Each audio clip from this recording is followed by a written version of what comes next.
Magandang araw mga ka-BTV. Nako po mga ka-BTV, grabe po ang pasabog ni Senador Amy Marcos ngayong araw na to dyan sa INC Rally. Transparency and Accountability in Justice. Ngayon po siguro talaga ay magkakaroon na po ng justice ang sambayan ng Pilipino sa ibubunyag po ng ating senador na si Senador Amy Marcos. Panoorin na po natin at pakinggan na po natin ang kanyang mga pasabog ngayon. Rodante Marcoleta!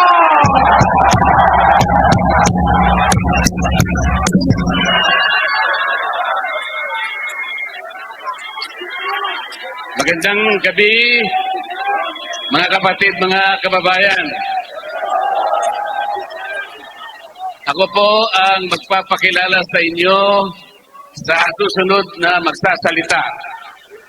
Siya po ay matagal kong nakasama sa House of Representatives. At ngayon, ay kasama ko pa sa Senate of the Philippines. Ang aking kaibigan, ang aking kumare, Senador Amy Marcos.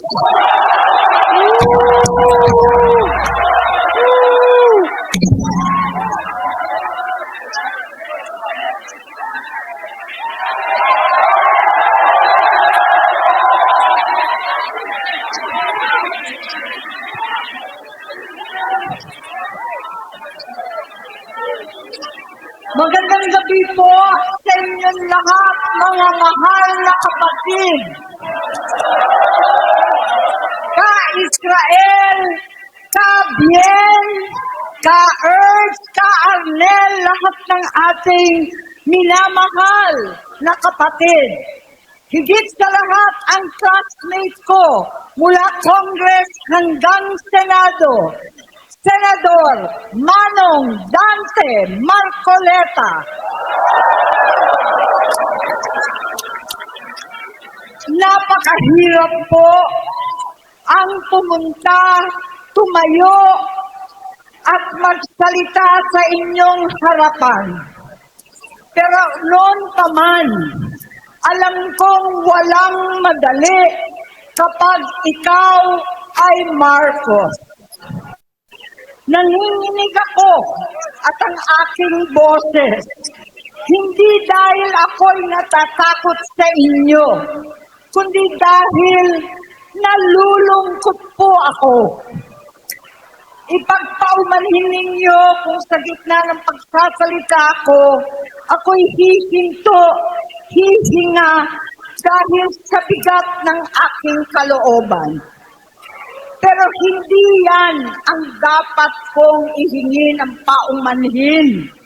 Hindi yan ang kasalanan ko sa bayan na dapat ihingi ko ng tawad. Narito po ako dahil sa tawag ng Iglesia ni Cristo para sa transparency, accountability, at hustisya. At dahil sa tawag ng sarili kong konsensya, bilang senador, bilang kapatid, bilang Pilipino. Bata pa lamang kami ni Bongbong.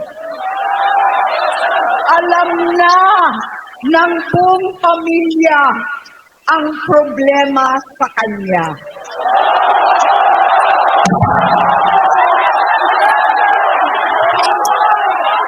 Sa totoo lang, mababasa naman ng lahat ang mga testimonya ng aking ama patungkol sa kanyang ugali at gawain.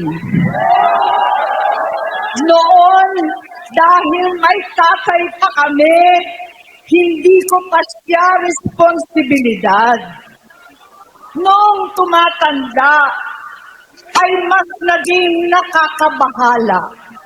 Batid ko na nagdadrag siya.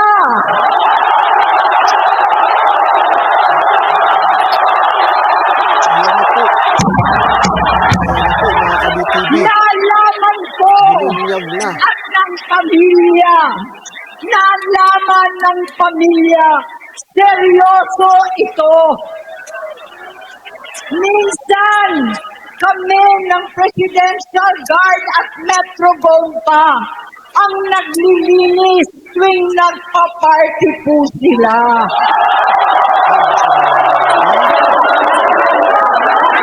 Nabuhay kaming magkakapatid sa ibang bansa. Kami-kami lang. Kinumbinsi ko pa si Bongbong. Pakasalan mo na si Lisa. Naisip ko noon, kapag nag-asawa siya, malalagay na sa tahimik at magkakaroon ng direksyon. Ang laki ng pagkakamali ko. Mas lumala ang kanyang pagkalulong sa droga.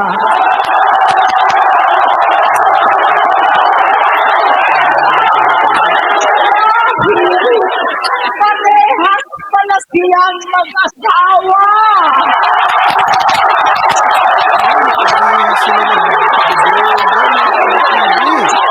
Naging gobernador siya ng Ilocos. Alam ng mga tao doon na halos hindi siya pumapasok. Tuwing ko kumprontahin ko siya, ay nagsasabi siyang magbabago na siya, aalisin na niya ang bisyo. Hanggang sa may nagsumbong na naman sa akin na sa paggising pa lang sa umaga, kasabay ng almusal, marijuana pala.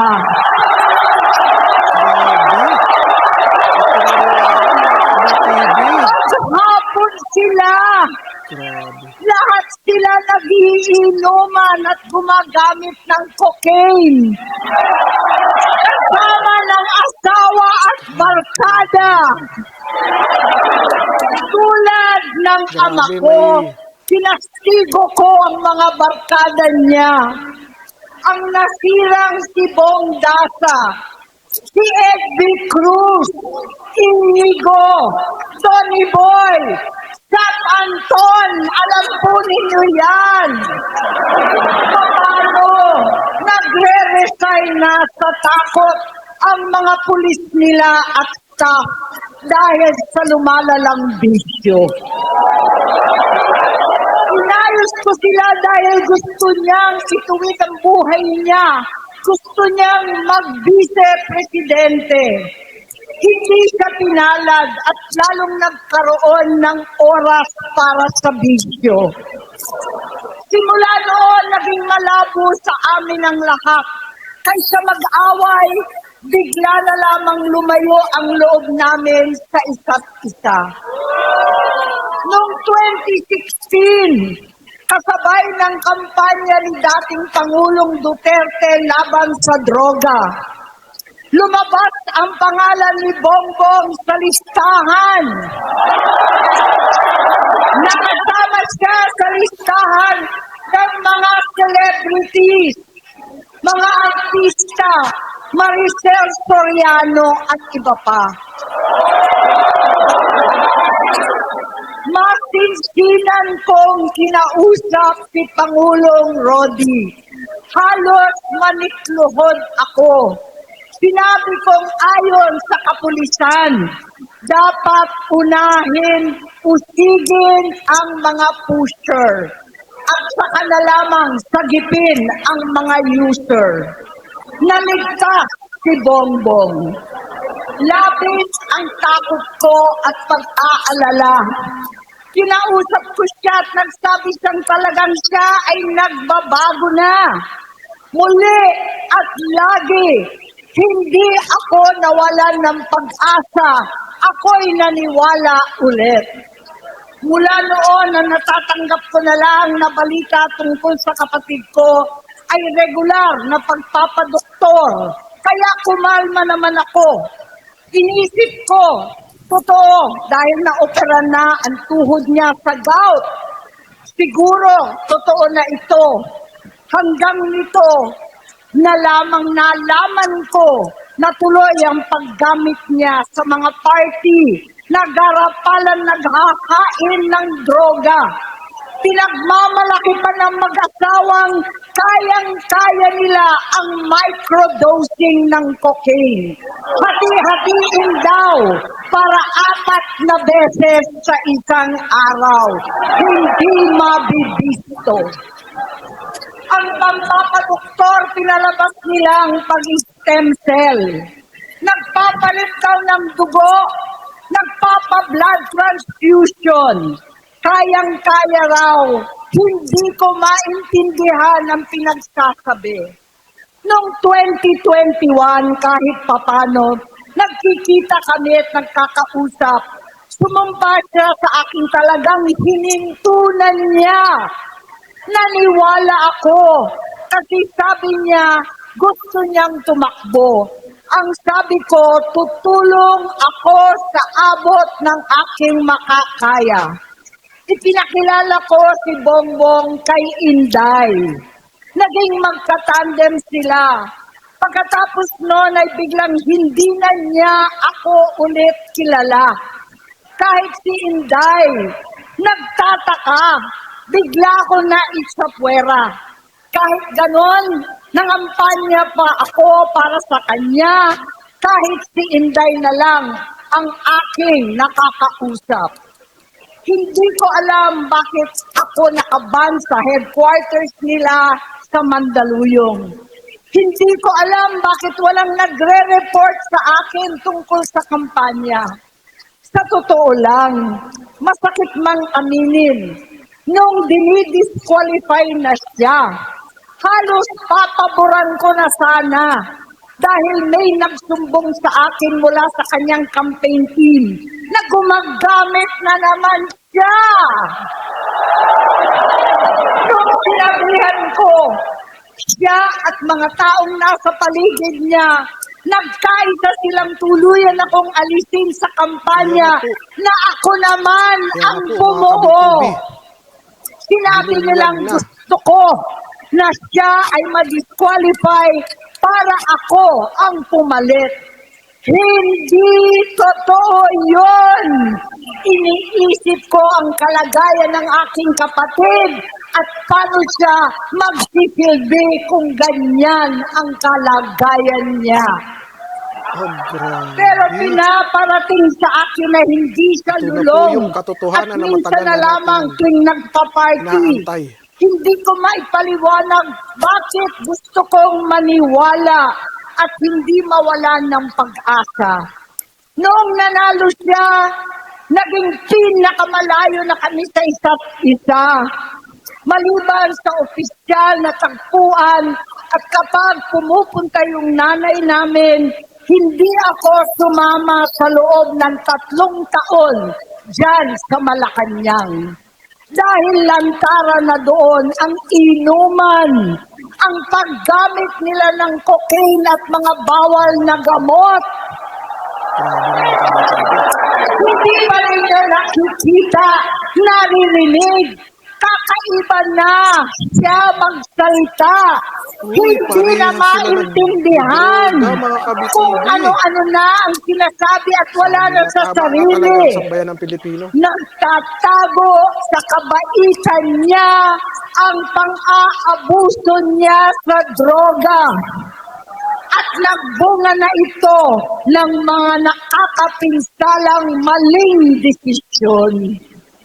Hinayaan niyang kumilos ang mga nakapalibot sa kanya. Yung mga umaastang presidente habang nilululong siya ng mga ito. Hindi na kami nagkausap. Grabe. Sa harap Pati ng marijuana, publiko, mga ka-BTV. pinipilit kong magmukha kaming maayos. Pero wala na kaming koneksyon. Hindi ko hinihiling na maunawaan ninyo ako, lahat kayo. Sa palagay Grabe, ko, may- ang makakaunawa lamang sa akin ay ang mga pamilyang may pinagdaanan sa adiksyon, sa inom, sa sugal, sa alak, sa bisyo, higit sa lahat, sa droga. Pagka hindi ko siya nakakasama, buong aking loob na ipasok sa institusyon. Ipagamot, iparehab ko na yan. Pero tuwing maghaharap kami noon, hindi kaya ng aking kalooban na gawin yon. Tuwing magsasabi siya sa akin na magbabago na siya, hindi ko siya kayang tiisin. Hindi ko kayang ipagkait sa kanyang pagkakataon at pagbabakasakali, umaasa ako at laging nananalangin na sana, oo nga, nagbago na siya. Hanggang dumating ang 2024 at 2025, yung bisyo niya na ang dahilan ng pagbaha ng korupsyon, kawalang direksyon, at maling-maling mga desisyon.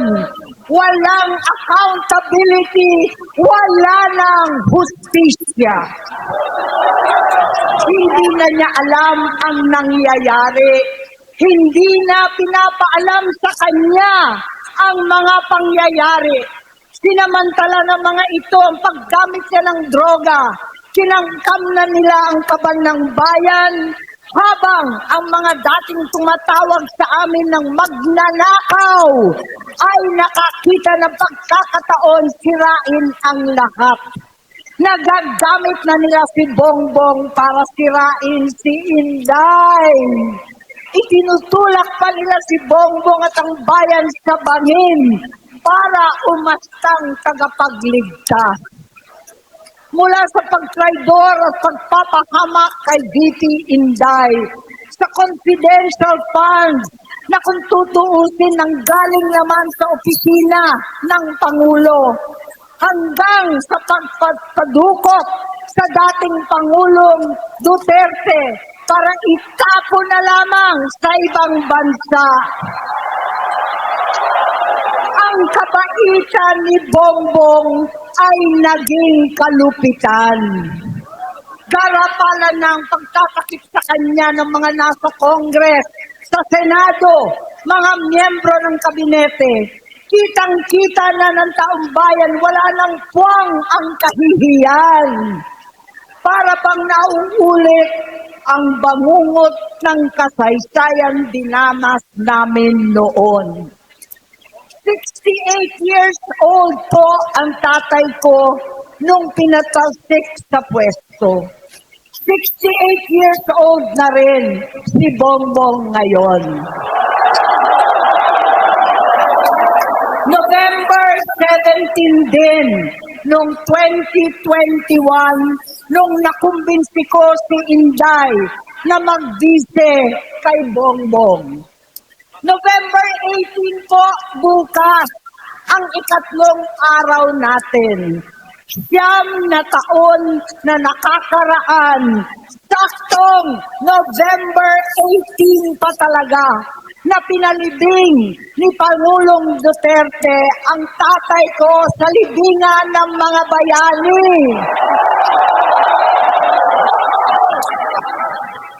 Halo-halo na ang aking nararamdaman, pero alam kong ito ang dulo at hangganan ng aking pagtitiis at pananahimik. Hindi na tayo mananahimik! Dahil na lamang kong pati ang mga anak niya ay nagdodroga na. Kinasusuklaman ko pa ang pag-alok ng mag-inang si Sandro ng droga ang aking mga anak at iba pang mga kamag-anak. Yan ang hindi ko na mapapalampas. Sa loob ng halos 4 na dekada, wala akong ibang pinangarap kundi maipakita sa sambayanan na hindi kami masamang tao. Hindi masama ang pamilya Marcos. Gusto kong ibangon ang dangal ng aking ama.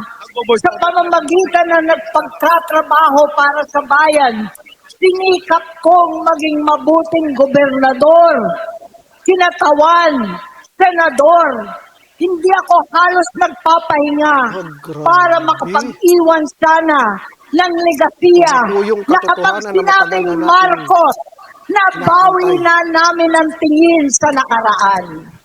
Ngunit sa kagustuhan kong maging responsableng anak, matupad ang pangako ko sa aking ama, nabigo akong maging mabuting kapatid.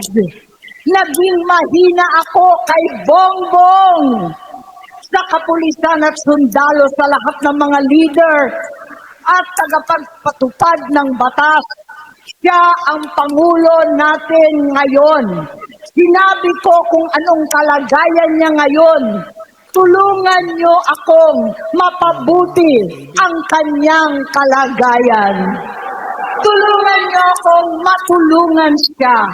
Hindi niya ako kalaban. Uy, parehas Ang sila kalaban niya nagdodroga, ay mga ang kabitibi. sarili niya. Sabi na tama nga talaga sa Nadadamay ang bansa sa laban na yan. Bilang senador at lingkod bayan, batid ko ang mga problema at gaya ng bayan, alam ko rin ano ang solusyon. Sa pagkakawatak-watak, patuloy na pamumulitika, pagnanasa sa kapangyarihan ng mga talunan naman, kaguluhan sa Mindanao, alanganing gyera Grabe. sa China at Pati Estados marijuana, mga Unidos, kabitibi. kawalang pananagutan sa flood control scam, darapalang takipan, panggigipit sa hindi kaalyado, pagkakanulo sa kapwa Pilipino, pagdakip sa dating Pangulong Grabe, matanda't may sakit upang ihagis lamang sa bansang dayuhan, pagsadsad ng piso, paglaganap ng gutom, paghihingalo ng ekonomiya, at pagsasawalang bahala sa taong bayan. Ang delubyo at kalamidad na nagdudulot ng parusa, ang korupsyon na nauwi sa kawalan ng tiwala at hustisya sa Pilipinas, sa kanyang pamahalaan, lahat ng yan ay masusolusyonan kung ikaw, aking kapatid, magsaayos ng iyong sariling kalusugan. Kapag humupa ang ingay sa politika, kapag umuwi na kami sa aming pamilya, hindi bilang senador, kundi bilang ate, bilang si Manang Aimee ni Bonget, kaya itong sasabihin sa harap ng taong bayan, sa harap ninyong lahat at sa harap ni Bongbong. Bonget, magtatatlong taon na tayong hindi nagkakausap. 3 taon ko nang sinusubukan muli na ako'y pakinggan. Siguro ngayon ay makakariting ng buo ang gusto kong sabihin. Walang mababawasan, hindi madadagdagan. Bongbong, nag-aalala sa'yo si Manang. Tuwing nakikita kita sa TV, gusto kitang puntahan. Napakalaki ng pinagbago mo. Itsura, pagsasalita, takbo ng pag-isip. Minsan, napapatanong ako sa sarili ko, ikaw pa ba yan? Si Bongbong ba talaga yung nakikita ko? Pero ako, ading ko, ako pa rin ito. Ako pa rin ang ate mo na tumayong ama't ina sa inyo sa ibang bansa. Ang kasama no sa sumubok na sanggain lahat ng sakit para sa iyo. Ang kapatid mo na hindi mo kailangan hingan ng tawad dahil agad ka nang iniintindi at tatanggapin dahil mahal kita. Nasa Bagong Tipan, kay Lucas, Kapitulo 17, versikulo 3 hanggang 4. Kung magkasala ang iyong kapatid, sawayin mo siya. At kung siya'y magsisi, patawarin mo siya.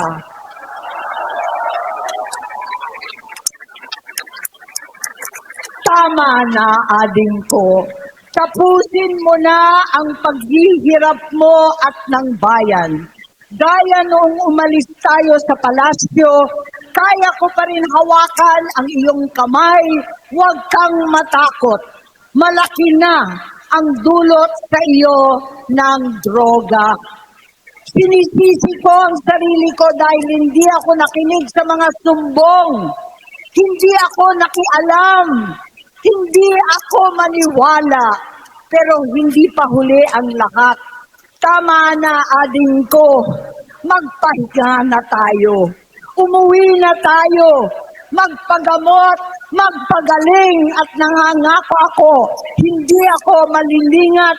Hindi ako magkukulang.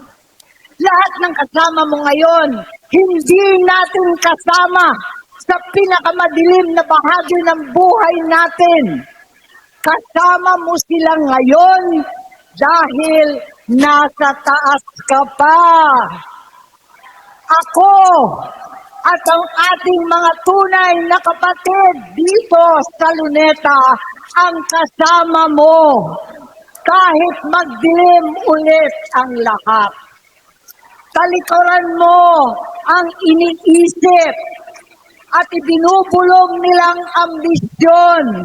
Unahin na natin ang kalusugan mo dahil sa adiksyon na bigyan mo ng malubhang karamdaman ang Yan na po. buong bansang Yan na po, mga Pilipino. ka-BTB. Binunyag na. Matatanda na tayo. Sakitan na si Mami. Alagaan na lang natin ang isa't isa. Kaliwat kanan man ang panghuhusga sa akin, malinaw sa aking puso na dapat mauna ang Diyos, ang bayan, pamilya at sarili. Ito na po yung Hanggang sa katotohanan mga na matagal na oras na natin ito, Bonget, inaantay. gusto kong malaman mo na hindi kita sinusukuan. Hindi ko kakayanin kung mapapahamak ka. Kaya hinihingi ko na tayo'y umuwi na. Mamahinga alang sa iyong kalusugan. Kaya kung mabigo at mawala sa iyo ang posisyon, pero hindi ko kayang mawala ka sa amin. Ayusin mo ang sarili mo. Magpagamot. Alisin ang droga sa iyong sistema. Wala akong ibang gusto kundi gumaling ka, malampasan natin ito muli. Dahil wala akong Uy, ibang parehas sila hinahangad ng bilang droga, ate, mga ka-BTV. kundi maging masaya ka, maging Sabi na, ligtas tama nga sa talaga ang panganib, sambayan ng malusog, matagumpay sa buhay. Itama ang mali, labanan ang adiksyon, at ako hindi kailanman aalis sa iyong tabi. Susuporta at hindi titigil manalangin kasama ninyo dito sa Luneta at sa buong mundo. Dahil iyon naman ang tungkulin at Grabe. ibig sabihin Pati ng marijuana, mga salitang ka-BTB. kapatid, kapatid, mabuhay kayong magkakapatid. Maraming salamat po, Senator Amy Marcos. Grabe, may... So ayun na nga po mga ka-BTB, napanood nyo na po at narinig nyo na po ang mga pasabog ng ating Senador Amy Marcos na tahasan niya pong ibinulgar na ang kanyang kapatid at ang ating presidente at ang kanyang may bahay, ang kanyang first lady na si Lisa Marcos ay adik, mga adik po. Di umano, sabi nitong kapatid na si Senador Amy Marcos. At narinig nyo naman po lahat ng mga pinangalanang mga tao at mga kaibigan nitong si BBM na kasama-sama lagi sa paggamit ng ipinagbabawal na gamot. At tama nga po pala talaga mga ka-BTB ang sinabi ng ating dating pinakamamahal na presidente na si Tatay Digong na itong si BBM ay adik. At isa pa po, ang tingin ko po dito mga ka-BTB, kaya po nila pinadala si Tatay Digong sa dahig dahil nga dyan. At ito na po yung pinakakaantay ng sambayanang Pilipino na magsalita itong si Senador Amy Marcos about po dyan sa pagiging adik ng ating presidente. Nakakabahala na po to mga ka-BTB. Mayroon po tayong presidente at first leading mga adik. Nako po, ano na po ang magiging kalagayan ng ating bansa kung mayroon po tayong namumuno, kung mayroon po tayong presidente na isang adik. Kaya po pala, wala siyang alam at incompetent po talaga siya sa pagiging presidente dahil wala po siya lagi sa kanyang sarili. Hindi lang po yun. Isa pa po, itong kanyang asawa at pati pala yung mga anak ay gumagamit na rin ng bawal na gamot. Grabe na po itong pamilya Marcos na to mga ka-BTB. Alam po natin at ramdam din po natin sa ating kalooban na kung gaano kabigat ang dinadala ni Senador Amy Marcos. Dahil sa totoo lang po, kahit pagbali-balik ta rin pa po natin o kung gaano man po kasama itong si BBM, ay mananaig pa rin po. Siyempre po, kapatid niya pa rin po yan, kahit po anong mangyari. At sinabi nga po ni Amy Marcos na sinamantala din daw po ng mga nakapalibot kay BBM ang kanyang pagiging bangag. Nako po, at sinasabi pa nga po nitong si Senador Amy Marcos na itong mga nakapalibot sa kanya ay nag-aastang mga pangulo ng ating bansa. Kaya po tayo nalugmok sa kahirapan at ang dami-dami pong nakawan na nangyari dahil mayroon po tayong presidente at first leading mga bangag, mga adik. So ngayon po, ano na po sa mga men in uniform? Ano po ang masasabi nyo po na ang mismong commander-in-chief ninyo ay isang adik? Ano po ang masasabi ninyo na mayroon din po kayong first leading adik? At ang first family po, di umano ay lahat gumagamit ng bawal na gamot. Ayon kay Senador Amy Marcos, God save the Philippines po talaga. Hanggang dito na lang po ang ating reaction video at maraming salamat po sa inyong lahat mga ka-BTB. Always remember po, God is good all the time. God bless us all. BTB React is now signing off. Bye-bye.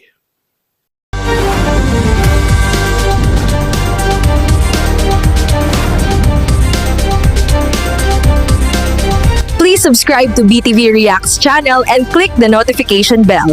Thank you, BTV friends!